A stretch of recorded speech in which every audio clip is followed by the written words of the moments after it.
satu ucapan Imam Syafi'i rahimahullahu ta'ala, atau dikenal namanya Muhammad ibn Idris Ma'ruf, seorang imam dunia, imam madhab.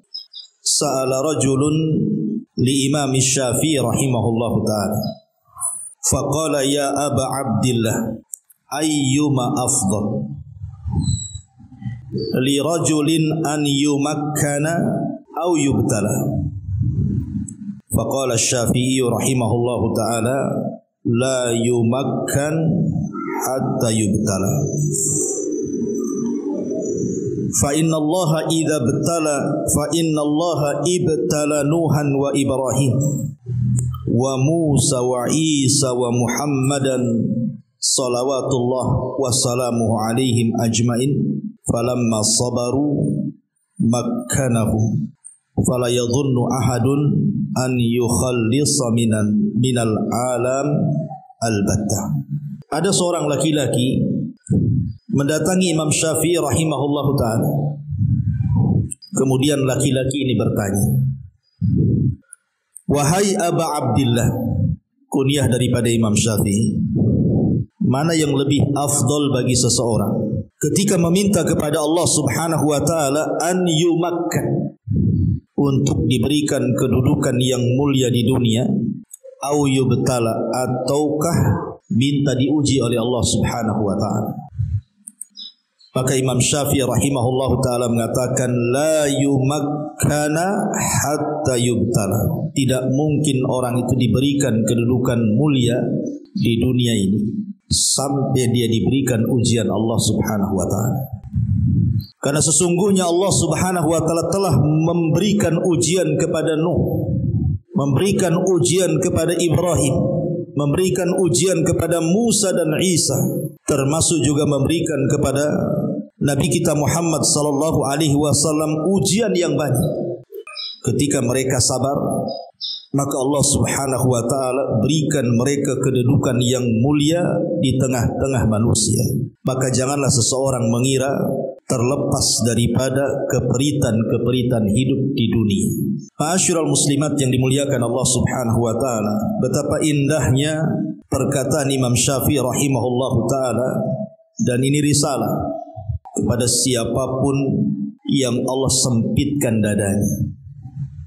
Ma'asyiral muslimat yang dimuliakan Allah subhanahu wa ta'ala, kita tahu bahwa ujian itu adalah sunnatullah, ketentuan-ketentuan Allah azza wa jal yang Allah telah gariskan kepada setiap hambanya. Makanya Allah mengatakan dalam surah Al-Mu'minun ayat 30, wa inna kunna lamubtalin, bahwa setiap manusia itu pasti akan diberikan ujian oleh Allah subhanahu wa ta'ala. Dan Allah juga mengatakan dalam surah Al-Mulk ayat 2-nya, alladzi khalaqal mauta wal hayata liyabluwakum ayyukum ahsanu amala. Dialah yang menciptakan adanya kematian dan kehidupan. Untuk apa? Untuk menguji kalian, siapa di antara kalian yang baik amalan. Bahkan Allah juga mengatakan dalam surah Ali Imran ayat 142-nya, am hasibtum an tadkhulul jannata walamma ya'lamillahu alladhina jahadu minkum wa ya'lamas sabirin. Apakah kalian mengira akan masuk surga begitu saja sebelum Allah mengetahui siapa yang sungguh-sungguh di antara kalian, dan Allah mengetahui siapa orang-orang yang sabar di antara kalian. Dan banyak ayat yang sejenis dengan ayat-ayat ini. Bahkan manusia seperti para sahabat Nabi sallallahu alaihi wasallam saja pernah mengalami hal demikian. Sebutkan dalam surah Al-Ahzab ayat 10, id ja'ukum min fawqikum wa min asfala minkum wa id zaghatil absar wa balagatil qulubul hanazir wa tadhunnuna billahi dhununa. Yaitu ketika mereka datang kepadamu, maksudnya musuh-musuhmu, dari atas dan dari bawah dirimu, dan ketika penglihatanmu terpana dan hatimu sesak sesesak-sesaknya sampai ke tenggorokan, dan kamu berprasangka yang bukan-bukan terhadap Allah subhanahu wa ta'ala. Jadi sahabat Nabi SAW juga pernah mengalami sesaknya dada. Bayangkan mereka dikepung dari semua arah dalam perang Ahzab, sehingga mereka mengalami ketakutan dan kekhawatiran yang luar biasa. Sampai Allah bayangkan ketakutan mereka itu sampai menyesak ke tenggorokan. Bahkan sebagian mereka menyangka atau mempersangkakan Allah dengan prasangka-prasangka yang tidak baik, saking takutnya. Ma'asyiral muslimat yang dimuliakan Allah Azza wa Jalla, setelah kita tahu bagaimana perkataan Muhammad ibn Idris Asy-Syafi'i rahimahullahu ta'ala, beliau mengatakan la yumakkan hatta yubtala. Orang itu tidak mungkin diberikan kesenangan hidup, ketentraman hidup sampai diberikan ujian. Dari sini kita tahu bahwa hidup di dunia itu bukan berjalan sesuai dengan yang kita sukai. Hidup di dunia ini bukan berarti kita yang atur sesuai dengan kehendak kita. Tidak. Tetapi semua berjalan di atas takdir Allah yang sudah Allah gariskan kepada kita. Dan Allah Subhanahu wa taala berkehendak bahwa ada ujian-ujian bagi manusia itu yang akan dilewati sepanjang hidupnya. Entah ujian dari keluarganya, entah ujian dari anak-anaknya, entah ujian dari tetangga dan kawan-kawannya, atau mungkin ujian kesehatan, ujian ekonomi, dan macam-macam lah ujian itu. Tentunya ujian itu juga ada yang baik dan ada yang buruk. Ma'asyiral muslimat yang dimuliakan Allah Subhanahu wa taala, di dalam Al-Qur'anul Karim juga Allah mengatakan, "Faqulna ya Adam, inna hadza aduwwun laka wa li zawjika, fala yukhrijannakuma minal jannati fatashqa." Dan kami katakan, wahai Adam, sesungguhnya iblis ini adalah musuh dan musuh pasangan. Maka jangan sampai iblis ini mengeluarkan kalian berdua dari sorga, karena engkau kelak akan celaka. Dari sini ada istimbat hukum bahwa, atau ada istimbat faedah yang bisa kita ambil dari ayat ini, bahwa apabila kedua kaki kita bergeser dari sorga, artinya sudah tidak di sorga lagi, maka kehidupan kita akan berbeda dengan kehidupan yang ada di sorga. Kalau di sorga itu kan penuh dengan kenikmatan. Tapi kalau sudah keluar dari sorga, sebagaimana Allah mengatakan fatashqa, maka kita akan banyak yang akan mencelakakan kita. Inilah kenapa ulama mengistilahkan dunia ini dengan istilah darul bala, tempat manusia akan diuji oleh Allah Subhanahu wa ta'ala. Ma'asyiral muslimat yang dimuliakan Allah Subhanahu wa ta'ala, tentu yang namanya ujian ini ada yang bisa melewatinya, ada juga yang tidak bisa melewatinya, tergantung keimanan yang kita punyai. Tetapi terkadang ada orang yang bisa tenang hatinya ketika Allah Subhanahu wa ta'ala berikan nikmat, dan dia tidak tenang ketika diberikan ujian. Atau sebaliknya, ketika diberikan ujian nikmat pula dia, tapi ketika diberikan nikmat tak tenang pula hidupnya. Jadi manusia itu kan berbeda-beda. Contoh Abu Ubaidah ibn Jarrah, seorang sahabat Nabi SAW. Ketika Amirul Mukminin radhiyallahu an datang dari kota Madinah ke Syam berkunjung melihat pasukan, salah satunya adalah panglima perangnya Abu Ubaidah ibn Jarrah. Umar mampir di tempat tinggalnya.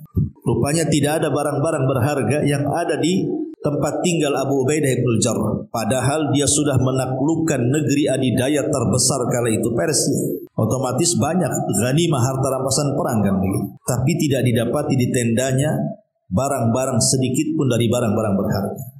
Dari sini Umar radhiyallahu anhu menangis dan mengatakan apa? Ghayyaratna dunya illa anta ya Abu Ubaidah.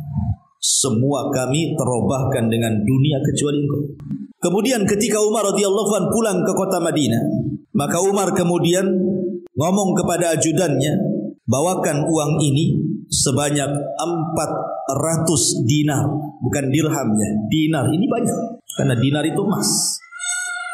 1 dinar itu 4 gram lebih. Berarti kalau 400 dinar itu kan berapa miliar kalau diuangkan itu. Kata Umar, serahkan uang ini kepada Abu Ubaidah. Maksudnya Umar kasihan karena hidupnya sederhana. Berangkatlah ajudannya ini menuju Syam. Ketika sampai di rumah Abu Ubaidah dan diletakkan uang itu, tiba-tiba dia mengatakan inna lillahi wa inna ilaihi raji'un. Sambil berteriak, istrinya mendengar dan mengatakan, apakah Amirul Mukminin meninggal dunia? Kenapa kau istirja? Inna lillahi wa inna ilaihi raji'un itu kan kalau ada orang meninggal. Jadi istrinya mengatakan, apakah Umar meninggal? Kemudian Abu Ubaidah mengatakan, bahkan perkaranya lebih dahsyat dibandingkan meninggalnya Amirul Mukminin. Kemudian diperlihatkan uang sebanyak itu di hadapan istri. Ini musibah ini katanya. Akhirnya dia ngomong sama istrinya, berikan sekian dinar kepada fulan, sekian dinar kepada si fulan, sekian dinar kepada si fulan. Akhirnya dalam satu hari semua uang itu habis kecuali tinggal 2 dinar. Dari 400 dinar itu tinggal 2 dinar. Maka kata Abu Ubaidah bin Jarrah, ambillah yang 2 dinar ini. Ajudan Umar bin Khattab radhiyallahu anhu melihat apa yang dilakukan Abu Ubaidah ini. Kemudian pulang ke Madinah dan melaporkan bahwa uang itu sudah saya serahkan kepada Abu Ubaidah, tetapi uang itu juga habis karena oleh Abu Ubaidah dibagi-bagikan kepada fuqara dan masakin. Maka Umar radhiyallahu anhu mengatakan, alhamdulillah, segala puja dan puji hanya milik Allah. Allah masih menciptakan manusia seperti Abu Ubaidah ibn Jarrah. Jadi ada orang yang tidak tenang ketika diberikan nikmat, dan dia lebih suka ketika diberikan musibah, kan begitu. Seperti Abu Ubaidah. Tapi kebanyakan manusia itu pasti lebih senang, lebih tenang ketika diberikan nikmat dan akan susah ketika diberikan musibah. Itu umumnya manusia, termasuk kita, kan begitu. Kalau diberikan nikmat dia senang. Kayaknya dunia itu milik berdua saja, ibu sama suami. Tapi ketika musibah itu datang, seolah-olah enggak kenal orang. Inilah yang kemudian Imam Syafi'i mengingatkan bahwa kehidupan, kemuliaan dalam kehidupan, kesenangan dalam kehidupan itu tidak mungkin diraih kecuali setelah melewati ujian-ujian Allah Subhanahu wa taala. La yumakkan hatta yubtala, kata Imam Syafi'i. Tidak mungkin orang itu diberikan kedudukan mulia kecuali setelah melewati ujian. Ma'asyiral muslimat yang dimuliakan Allah Subhanahu wa taala, sifat ujian itu, ibu, itu bisa saja datang dari syaitan. Jadi syaitan itu sengaja mengganggu kita supaya kita tidak tenang hidup kita. Diberikan berbagai macam was-was oleh syaitan itu. Ya'idukumul faqra wa ya'murukum bil fahsya. Terkadang setan membisikkan di telinga kita, jangan berbuat baik kepada orang, nanti kau fakir, nanti kau miskin, nanti kau susah. Ya. Kemudian diberikan was-was supaya kita melakukan kemungkaran. Ataupun memang setan itu dikirim manusia dalam bentuk sihir, kemudian mengirim penyakit kepada orang sampai dia terduduk berbulan-bulan, bertahun-tahun, sehingga dia hampir putus asa. Terkadang syaitan ini menjadi penyebabnya. Atau yang namanya ujian itu bukan hanya dari syaitan saja, terkadang dari dosa yang kita anggap remeh tapi di sisi Allah itu besar. Seperti Allah mengatakan dalam Al-Quran, wa tahsabunahu hayyinan wa huwa indallahi azim. Kalian sangka itu remeh, tapi di sisi Allah itu besar. Seperti contoh hadis Nabi SAW, innal abda la yatakallamu bil kalimati la yulki laha balan min sakhatillah yahwi sahibuha fi nari jahannam. Terkadang ada seorang hamba mengucapkan satu kalimat di luar dugaan dia. Dia terucap begitu saja. Dia tidak sadar kalau ucapan itu membuat Allah murka. Akhirnya Allah masukkan dan tenggelamkan dia ke dalam jahannam. Jadi ada ucapan-ucapan manusia dalam bentuk dosa dianggap biasa, tanpa terfikir, terlontar gitu saja. Tetapi rupanya di balik ucapan yang kita anggap biasa itu luar biasa di hadapan Allah, yang menyebabkan kita dimasukkan ke dalam jahannam. Tahsabunahu hayyinan wa huwa indallahi azim. Kalian sangka itu remeh, rupanya di hadapan Allah itu besar. Boleh jadi ujian itu karena mungkin dosa-dosa yang kita lakukan, yang kita anggap remeh, rupanya tidak remeh di hadapan Allah. Itu yang membuat sesak dada manusia. Dosa lah yang sebenarnya yang sangat berperan selain daripada syaitan, yang menjadikan hati orang itu tidak tenang. Ma'asyiral muslimat yang dimuliakan Allah Subhanahu wa taala, kita tahu bahwa manusia tidak selamat dari ujian. Tidak satupun manusia, tidak kita, tidak para nabi. Bahkan nabi kita yang merupakan sayyidul anbiya wal mursalin saja pernah sesak dadanya. Dan itu digambarkan dalam Quran. Allah Subhanahu wa taala berfirman, qad na'lamu annaka yadhiqu sadruka bima yaqulun. Sungguh kami tahu, kata Allah, sesungguhnya dirimu hai Muhammad sedang sempit dadanya.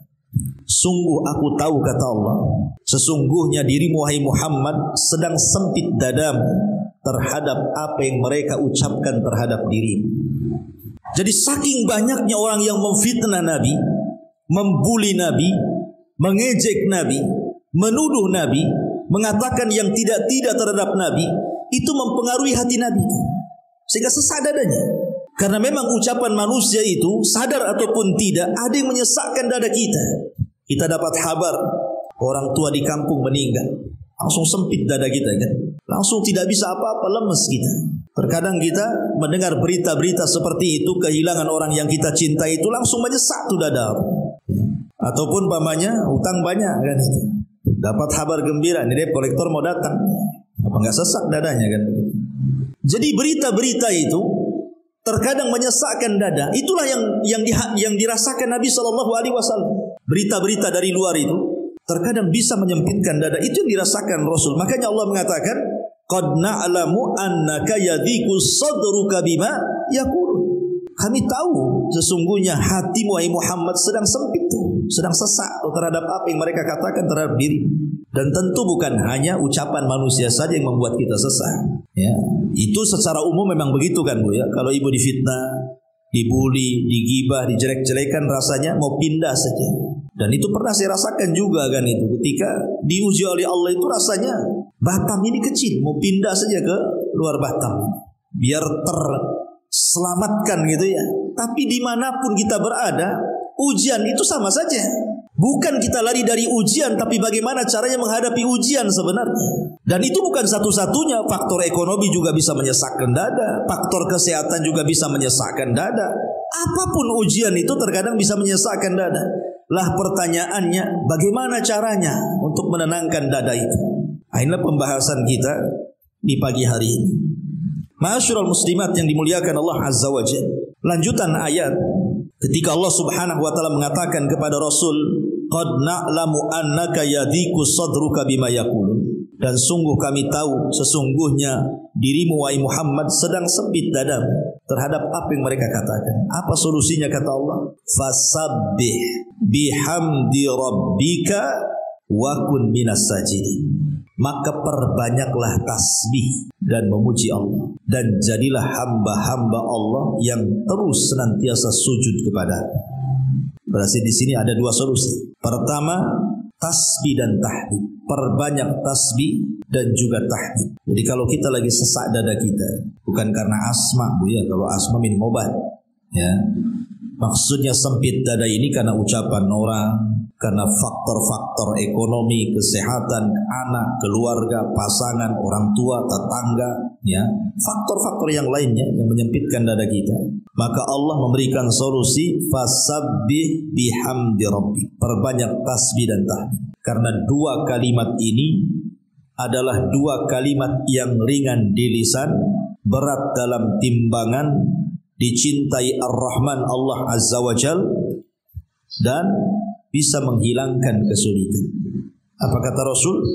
Kalimatani khafifatani ala lisani sakilatani fil mizani habibatani ala rahmani subhanallah wa bihamdihi subhanallahil azim. Dua kalimat ringan di lisan, berat dalam timbangan, dicintai Ar-Rahman, subhanallah wa bihamdi, tasbih dan tahmid, mensucikan Allah dan memuji Allah, subhanallahil azim. Ini yang pertama, perbanyak tasbih, atau dengan kata lain perbanyak zikir. Nanti saya sebutkan beberapa zikir yang bisa menenangkan hati.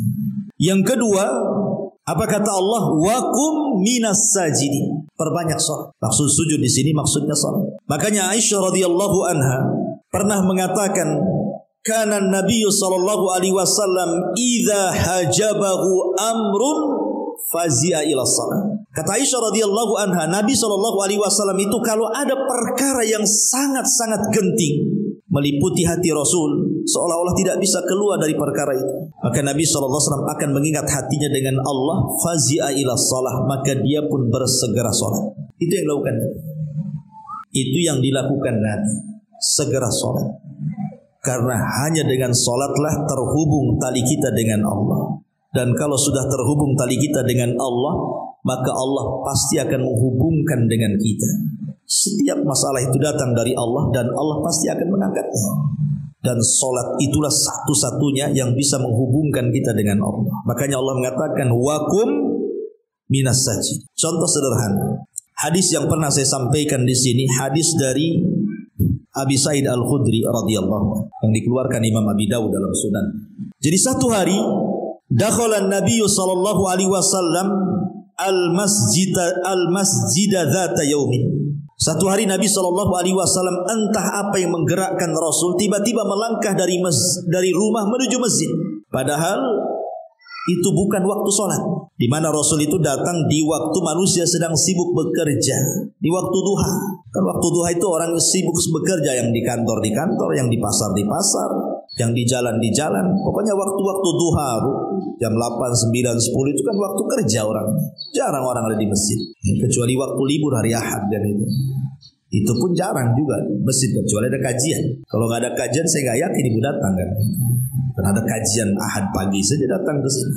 Kalau tidak ada, tidak mungkin juga. Nggak yakin ibu datang ke masjid Ahad pagi nggak ada kajian, mau nyapu masjid dulu hidayah itu saya nggak yakin. Jadi Nabi SAW ini di luar waktu sholat datang pula ke masjid. Entah siapa yang menggerakkan Nabi. Pokoknya pengen ke masjid aja Nabi.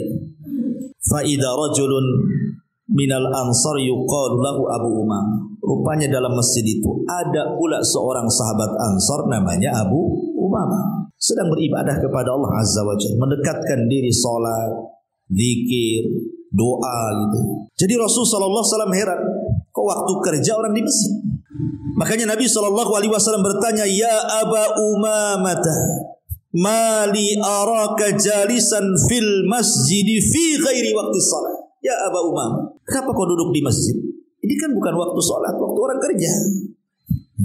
Apa kata Abu Umamah? Umumun lazimatni wa duyunun ya Rasulullah. Humumun lazimatni, pusing, stres yang sedang meliputi diriku dan hutang-hutang yang melilit aku, kata Abu Umamah. Makanya aku datang ke masjid karena lagi stres. Apa kata Rasul?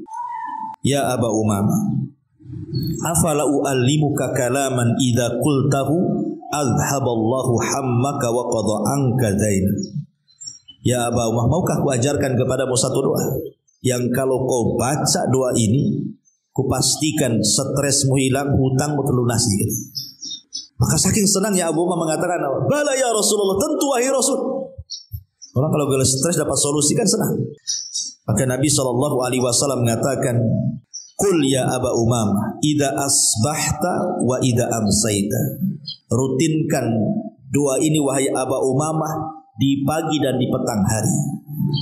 Allahumma inni a'udzubika minal hammi wal hazan wa a'udzubika minal ajzi wal kasal wa a'udzubika minal jubni wal bukhli wa a'udzubika min ghalabati daini wa qahrir rijal. Katakan ya Aba Umamah, ya Allah, aku berlindung kepadamu dari kekalutan dan kesedihan, dari kelemahan dan kemalasan, dari kepengecutan dan kebakhilan, dan dari dikuasai oleh hutang ataupun dikuasai manusia. 8 perkara diajarkan Rasul untuk berlindung. Maka ketika Abu Umamah mendawamkan doa ini setiap pagi dan petang, tidak perlu menunggu waktu lama. Tiba-tiba Abu Umamah datang kepada Rasul dan mengatakan, ya Rasulullah, ketika aku mengamalkan doa itu, adhaballahu hammi wa ghammi wa qadha anni daini. Rupanya hilang stresku, hilang pula bingungku, dan Allah lunasi hutang-hutang. Syahidnya di sini apa? Ketika Abi Umamah mengalami kebingungan hidup, sesak dada, tidak tenang, stres, kemana Abu Umamah melangkah? Ke masjid. Itu solusinya, ke masjid. Kenapa? Karena masjid itu rumah zat yang paling kaya. Siapa? Allah. Baitullah, rumahnya Allah, itu masjid.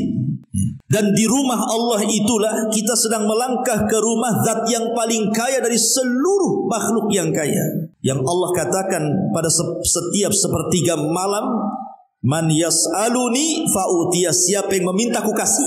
Man yad'uni fa'astajibala, siapa yang berdoa ku kabulkan. Wa man yastaghfiruni fa'aghfirlah, siapa yang minta ampun ku ampuni. Wa kun minas sajidin. Kalau ingin hilang kesempitan, kata Allah, jadilah hamba-hamba Allah yang senantiasa sujud. Ini solusi dari Allah untuk siapa? Untuk Nabi. Dan tentu walaupun ini solusi untuk Nabi, Al-Quran itu bukan karena sebab turunnya, tapi Quran itu karena umum lafadznya. Ya, memang perintahnya kepada Nabi, tapi umumnya kepada umatnya kita. Ini yang pertama. Yang kedua, kisah Nabi Allah Yunus alaihi salatu wassalam. Ketika Nabi Yunus alaihi salatu wassalam pergi dari kaumnya, padahal belum diperintahkan pergi, karena Yunus sudah lama mendakwai kaumnya. Allah takdirkan kaumnya itu tidak kunjung dapat hidayah. Marah Nabi Yunus. Akhirnya ditinggalkan kaumnya begitu saja. Padahal Allah belum izinkan untuk meninggalkan kaumnya. Karena Yunus alaihi salatu wassalam sudah melanggar aturan Allah. Harusnya jangan meninggalkan kaumnya dan bersabar dengan kaumnya sampai mereka beriman. Tapi Yunus tidak sabar, akhirnya meninggalkan kaumnya. Maka saat dia berada di perahu, ketika meninggalkan kaumnya, datang pula ikan paus yang sangat besar, berputar-putar dan hampir-hampir menelan perahunya. Sehingga orang-orang yang di perahu itu berpikir bahwa ikan ini akan mencelakakan kita semua dan menenggelamkan perahu ini. Berarti harus ada satu orang yang diberikan makan supaya dia tenang, supaya dia pergi, kasih makan satu orang, pergi nanti. Masalahnya ini, siapa yang mau dikorbankan dikasih makan ikan paus? Siapa? Tidak ada yang mau dikorbankan. Tapi kalau seandainya tidak dikorbankan satu dari orang-orang yang di atas perahu itu, bisa saja diterkam saat perahu-perahunya mati semua, dimakan semuanya. Akhirnya sepakat orang yang di perahu itu, bagaimana kalau kita undi saja? Siapa yang masuk dalam undian namanya, dialah yang kita umpankan untuk ikan itu. Sepakat, akhirnya sepakat. Ketika terjadi undian dalam perahu itu, rupanya yang keluar namanya adalah Yunus ibn Matta. Lah, ada orang-orang perahu itu melihat bahwa Yunus ini zahirnya nampak orang saleh. Kayaknya janganlah, dia nampaknya orang saleh. Yang lain saja, ya. Kalau bisa yang tukang mabuk aja lah, yang narkoba aja. Apa hidupnya? Cemplungkan saja orang kayak gitu. Akhirnya diundi lagi. Rupanya Yunus ibn Matta lagi, sampai 3 kali. Baru Nabi Yunus tersadar apa yang dia perbuat. Memang ini adalah ujian dari Allah, bukan untuk para penumpang perahu, tapi untuk dirinya, diutus ikan. Makanya akhirnya Yunus itulah yang kemudian menyerahkan diri untuk menjadi umpan ikan hiu itu, ikan paus itu. Akhirnya semata-mata dia nyemplung dari atas perahu saja, rupanya ikan itu sudah menyambarnya. Tapi ikan itu utusan Allah. Dan Allah berkata kepada ikan, jangan kau kunyah dia, telan saja. Sebab kalau dikunyah mati nanti, ya, ditelan saja.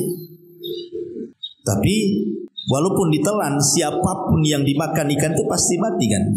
Contoh, ibu ambil ikan koi yang masih hidup, ibu telan, jangan dikunyah. Kira-kira keluar hidup lagi nggak? Nggak mungkin lagi, pasti mati kan. Nggak mungkin keluar hidup, masuk hidup, keluar hidup, itu pasti mati. Karena banyak proses dalam perut itu.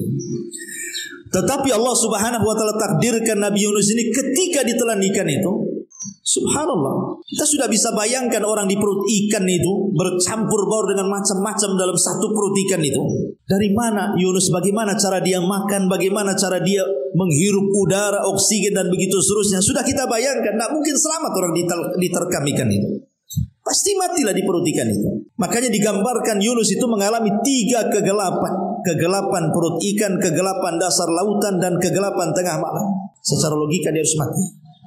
Tapi kenapa Allah Subhanahu wa ta'ala tidak buat Yunus itu meninggal dunia? Dan apa penyebabnya? Rupanya dalam kondisi Yunus alaihi salatu wassalam seperti itu. Coba ibu bayangkan kalau ibu di posisi Nabi Yunus, berada dalam perut ikan itu, tentu kita akan putus asa. Jangan lagi ditelan ikan, berada di perut ikan, bu. ibu berada di rumah 3 bulan suami nggak ngasih makan, apa nggak stres? Ibu harus nyari sana sini, yang biasa dikasih uang bulanan 10 juta ini 1 sen pun tak dikasih. Apa nggak sesak dadanya? Padahal dalam rumah tuh.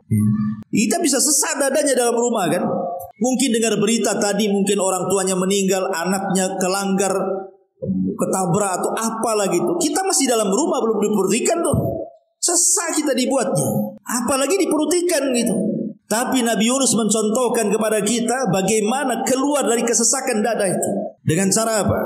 Nabi Yunus hubungkan hatinya dengan Allah Subhanahu wa taala dengan cara mentauhidkan Allah dan terus beristighfar kepada Allah, berdoa kepada Allah, la ilaha illa anta subhanaka inni kuntu minaz zalimin.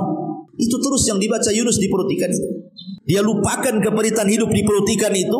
Dia tambatkan hatinya kepada Allah dengan cara tauhid dan mengakui dosa-dosanya dan beristighfar dan terus berzikir. Falaula, kata Allah Subhanahu wa taala, falaula minal musabbihin la labisa fi batnil huti ila yaumi yub'atsun. Kalaulah Yunus bukan termasuk hamba Allah yang terus bertasbih, tentu dia akan menetap di perut ikan itu sampai kiamat dibangkitkan. Tapi ketika dia terus bertauhid, berzikir, berdoa, mengakui dosa-dosanya, akhirnya dilepehkan kembali oleh ikan itu dan Yunus berhasil selamat. Lihat bagaimana Allah Subhanahu wa taala memberikan pelajaran dari kisah ini. Kalau hati kita ingin lapang ya dari kesempitan seperti Nabi Yunus ini, maka lihat apa yang diperbuat Yunus, dan ini pelajaran bagi kita. Jangan pikirkan keperitan hidupnya, jangan pikirkan susahnya hidup, tetapi hubungkan hati kita dengan Allah, tauhidkan Allah, dan senantiasa mengakui dosa-dosa kita, kemudian berdoa kepada Allah Azza wa Jalla. Semoga semuanya bisa dijalani dengan tenang. Ya. Walaupun ini hanya teori kan, kalau sudah dapat musibah itu ya siapa saya pun sesak dada kan begitu. Tapi kalau kita apa salahnya mencoba apa yang dilakukan Nabi Yunus ini. Jadi kalau ibu lagi sulit, lagi susah, keperitan hidup, coba perbanyak doanya Nabi Yunus ini. La ilaha illa anta subhanaka inni kuntu minadh dhalimin. Yang kata Rasul tidaklah berdoa dengan doanya Zinnun, maksudnya Yunus ibn Matta, kecuali semua permintaannya akan dikabulkan Allah Subhanahu wa taala. Itu kata Nabi. Ma'asyiral muslimat yang dimuliakan Allah Subhanahu wa taala. Bahkan dijelaskan dalam sebuah hadis dari Abdullah ibn Mas'ud radhiyallahu anhu. Abdullah ibn Mas'ud radhiyallahu anhu, bila mendengar Nabi sallallahu alaihi wasallam bersabda, "Ma asaba 'abdan hammun wala haznun," tidaklah seorang hamba yang ditimpa kegelisahan hidup ataupun kesedihan hidup. Namanya galau itu Bu, itu kan dikarenakan 3 perkara. Perkara yang sudah lalu dipikirkan jadi sedih. Perkara yang akan datang belum terjadi sudah mikir stres. Perkara yang sedang berlangsung karena tidak dapat jalan keluar akhirnya jadi bingung. Itulah manusia. Sedih, stres, bingung. Ya. Sedih karena perkara lampau, mikirin utang. Sedih itu ya. Mikirin dulu pernah sukses, mikirin dulu mungkin yang suaminya meninggal, mikirin masih ingat kepada suaminya, masih ingat kepada usahanya, masih ingat kepada nikmat yang Allah berikan. Sekarang sudah nggak ada. Lihat pejabat-pejabat itu yang sudah pensiun itu.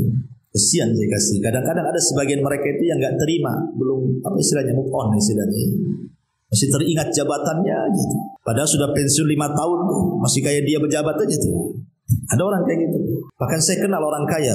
Kaya boleh dikata kaya lah. Rumahnya di Batam ini itu ada di rumah-rumah yang saya anggap elit, kayak Sukajadi. Ya, di tempat-tempat tuh dia punya tuh rumah. Dan mobilnya juga kurang dari ada 6 tuh. Mobil-mobil bagus semua, bukan mobil saya, tidak. Itu mobil mahal miliaran. Sekali kemarin kena corona, akhirnya apa? Jungkir balik usaha. Kapalnya dijual, usahanya terlumpuh. Ya. Akhirnya setelah lewat corona belum juga pulih ekonominya. Padahal rumahnya masih ada, mobil masih ada. Ya, cuman usahanya terlungkup saja, belum bangun. Tapi kalau saya duduk dengan dia cerita itu Bu, itu ngeluhnya lebih-lebih orang yang hidup di Ruli. Orang hidup di Ruli aja gak pernah ngeluh kayak dia. Enggak. Tapi dia bisa mengeluh kayak orang miskin, semiskin-miskinnya. Pada rumah dia masih ada, mobil dia masih ada, uang pun masih miliaran. Cuman mungkin tidak seperti sebelum corona gitu saja. Yang dia hidup poya-poya banyak duitnya. Pokoknya kayak jatuh dari genteng tuh. Ngeluhnya tuh luar biasa sampai saya istighfar. Masya Allah ya. Orang kayak gini ya. Orang kaya tapi kalau ngeluh seperti orang paling miskin. Kenapa? Ya itu tadi, karena orang belum bisa menerima gitu ya. Makanya pentingnya seseorang itu ketika ditimpa musibah itu bukan hanya redha, bukan hanya ikhlas, tapi lebih daripada itu iringi dengan syukur. Syukur akan nikmat yang masih sisa, jangan terpikir akan nikmat yang sudah berlalu. Kalau nikmat yang sudah berlalu, sudahlah berlalu. Mungkin Allah Subhanahu wa taala sudah takdirkan lain kan begitu. Tapi nikmat yang masih ada ini harusnya dipandang gitu. Nah, itu yang kadang-kadang manusia lupa gitu. Seperti yang dikatakan Urwah Ibn Zubair saat kakinya diputuskan satu, dia masih mengatakan alhamdulillah ala kulli hal. Segala puji bagi Allah walaupun dalam kondisi apapun. Ya Urwah, itu lihat kakimu potong satu, patah satu, diamputasi. Cuma alhamdulillah, Allah kan masih kasih 4 anggota badan, 2 tangan, 2 kaki. Kalau satu hilang ya masih ada 3 lah katanya. Itu yang belum kita mampu mengucapkan kalimat itu. Di waktu yang sama dia katakan, "Hei Urwah, anakmu udah meninggal." Itu baru dipotong kakinya, tiba-tiba ada kabar anaknya meninggal. Urwah masih mengatakan alhamdulillah. Kenapa kau ucapkan alhamdulillah? Iya, anakku kan 7. Kalau mati 1 kan masih 6 katanya. Nah itu kadang-kadang kita masih belum bisa melihat nikmat yang masih ada. Masih dipikir nikmat yang hilang. Ya sedih teruslah, sesak terus akhirnya kan. Memikirkan hal-hal yang sudah melampaui ini jadi sesak dadanya. Atau memikirkan hal yang belum terjadi. Belum terjadi loh sudah stres duluan. Cemana anak saya nanti? Cemana kehidupan saya nanti? Mana ini itu? Wah sudah menghayalnya enggak tuh kadang-kadang. Padahal belum terjadi dan belum bisa diprediksi. 1 jam setelah ngaji dari sini kita tidak tahu apa yang terjadi. Ibu pulang ini apa yang terjadi kan tidak tahu. Nggak ada yang tahu 1 jam sampai ke 1 hari. Apalagi 1 tahun, apalagi beberapa tahun ke depan. Siapa yang tahu? Pulang dari pengajian ini saja kita tidak tahu apa yang berlaku.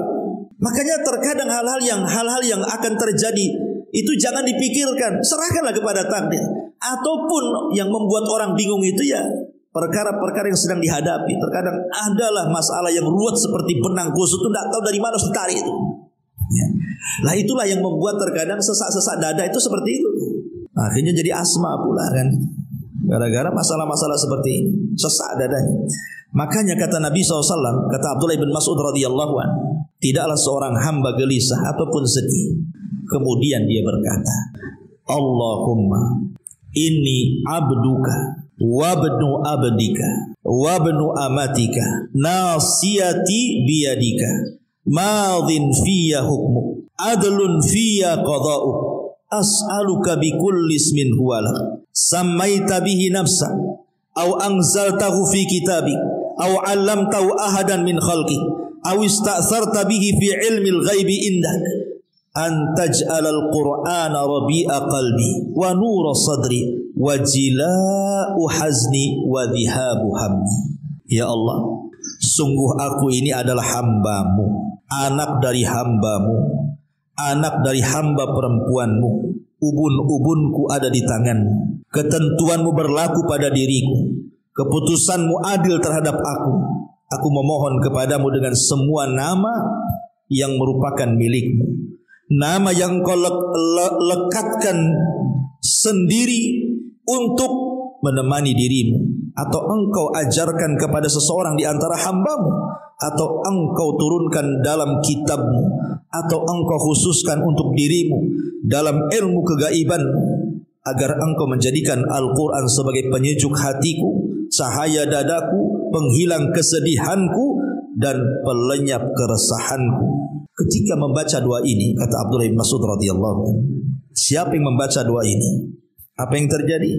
Illa adhaballahu hammahu wa haznahu wa abdalahu makanahu faraha. Kecuali Allah pasti akan menghilangkan kegelisahan, kesedihan, dan menggantikan setiap keperitan menjadi sebuah kelapangan.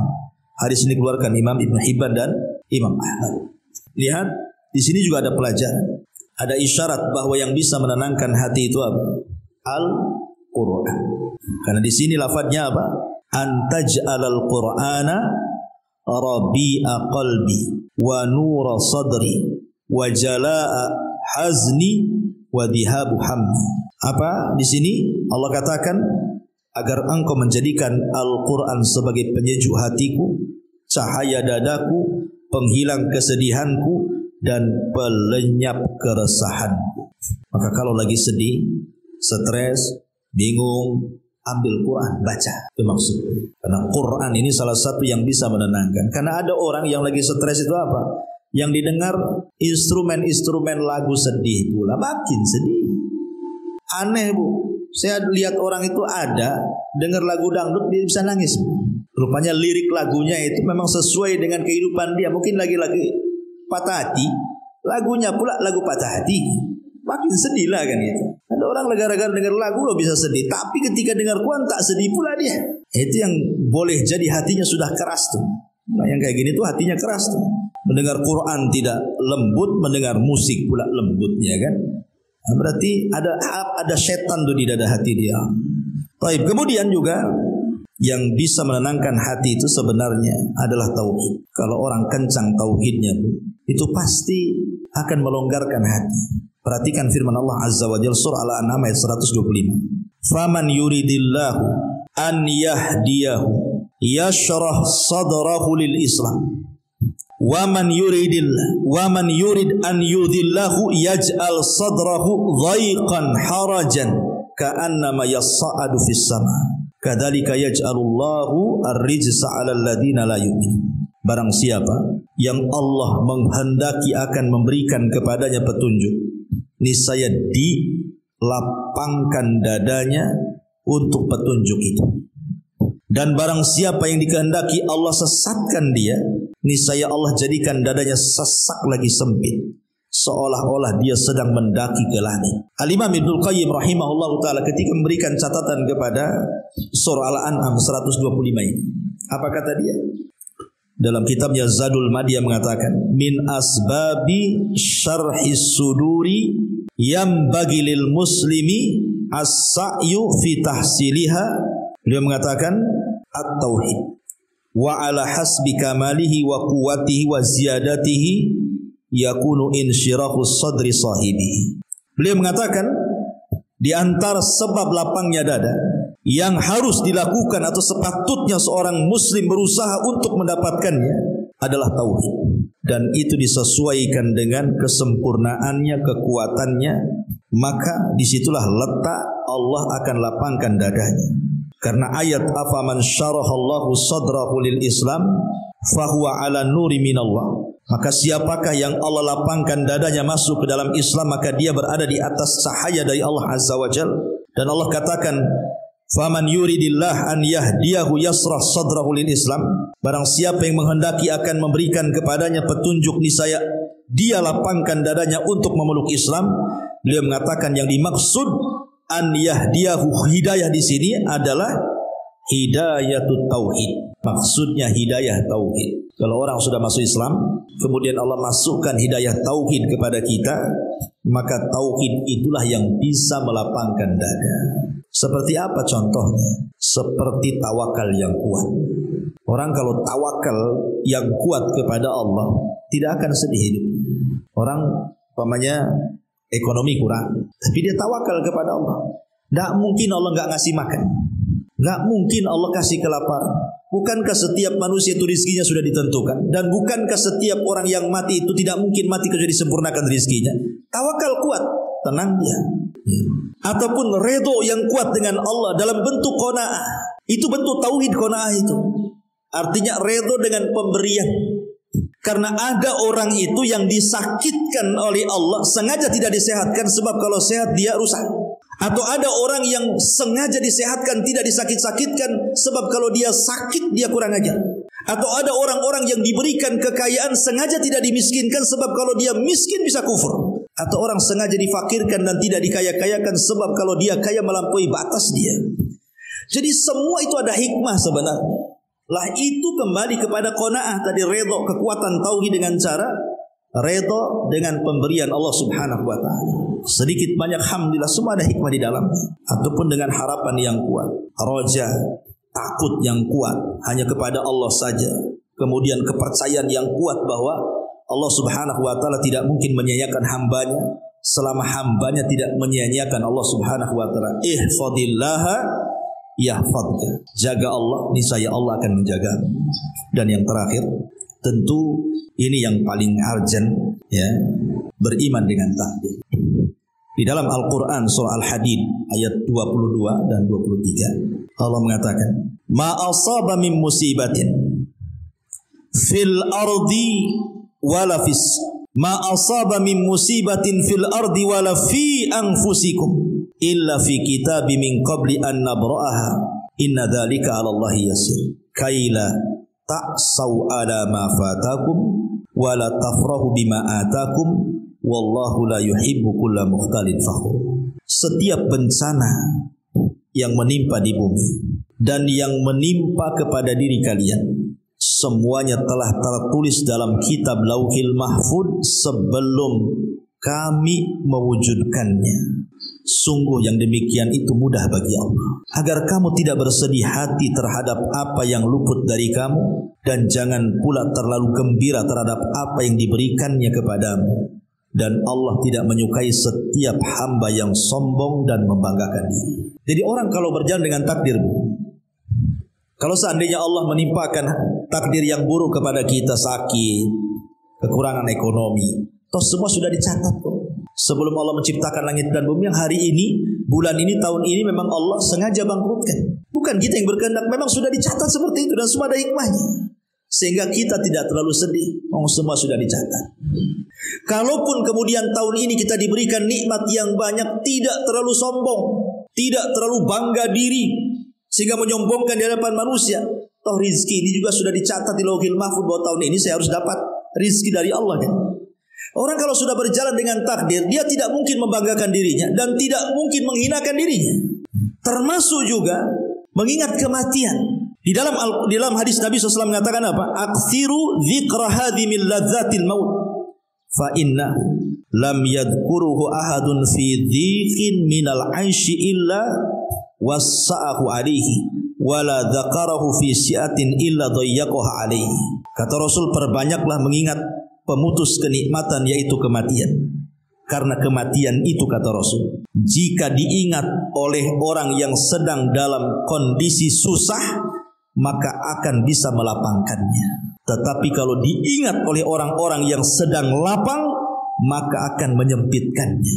Apa maksudnya? Orang kalau ingat mati, kalau kita lagi susah ingat mati, lapang dada kita. Tapi kalau ibu lagi senang ingat mati, susah pula hati kita. Kok bisa? Maksudnya apa dalam hadis ini? Kata para ulama, orang kalau lagi stres, sedih, ingat dengan kematian, Allah lapangkan maksudnya di sini. Fa innahu lam yadhkuruhu ahadun fi dzikin minal 'aishi illa wasahu. Ai maksudnya adalah wa dzalika litarwihin nafsi warridha bil qalil wa bitadhkiri si'ati rahmatillahi wa fadli ba'dal mauti liman ittaqahu wa ata'a. Orang kalau beriman dan bertakwa, kemudian lagi sulit, kemudian ingat mati, dia akan lapang. Kenapa? Karena dia akan berpikir sekaya apapun manusia itu pasti ditinggalkan kekayaannya kan. Setinggi apapun jabatan itu pasti akan turun dengan kematian. Semua tidak ada yang kekal, semua fana, sehingga lapang dadanya. Ataupun kalau dia yang beriman dan bertakwa dengan mengingat kematian, toh masih ada kehidupan setelah kematian yang jauh lebih indah dibandingkan dunia. Lapang dia dadanya. Tidak apa-apa di dunia seperti ini, tapi jangan pula sudah susah di dunia masuklah neraka. Tenang, ada surga di sana. Lapang dada kita kan, itu maksudnya. Dan ketika kita lagi di atas kesuksesan nih, di atas harta, di atas kesenangan, tiba-tiba disuruh mengingat kematian, sempitlah dada itu. Karena apa? Karena akan ditinggalkan. Sudah lelah letihlah saya ini mencari dunia, tiba-tiba kemudian dunia pula meninggalkan kita atau kita meninggalkan dunia. Semana nanti? Sempit dadanya orang kaya kalau udah mengingat mati itu. Makanya kalau ada orang mengingatkan kematian orang kaya, janganlah cerita mati, kita masih hidup, nanti aja kalau mati kita cerita mati gitu.